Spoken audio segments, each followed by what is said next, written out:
మీరు non veg తీసుకొని దయ్యమున్న చోటికి వెళ్ళగలరా? ఇలాంటి ఘటన నిజంగా జరిగిందంటే నమ్మగలరా? రాత్రి 2 గంటల సమయం. నలుగురు స్నేహితులు కావలిలోని సినిమా హాల్లో సెకండ్ షో చూసి ఇంటికి తిరిగి వెళ్తున్నారు.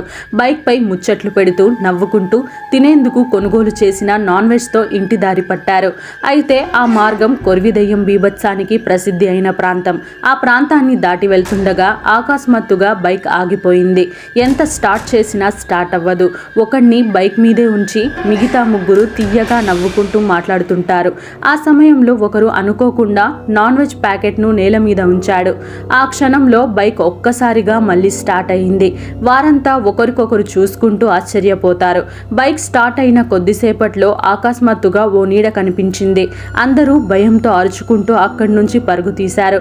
అదెక్కడి నుండి వచ్చిందో ఎటు వెళ్ళిందో ఎవరికీ తెలియదు. కానీ ఇప్పటికీ ఒకటి మాత్రం చెబుతారు, కావలిలోని కొరివి దయ్యం ఇంకా అక్కడే ఉందంటారు.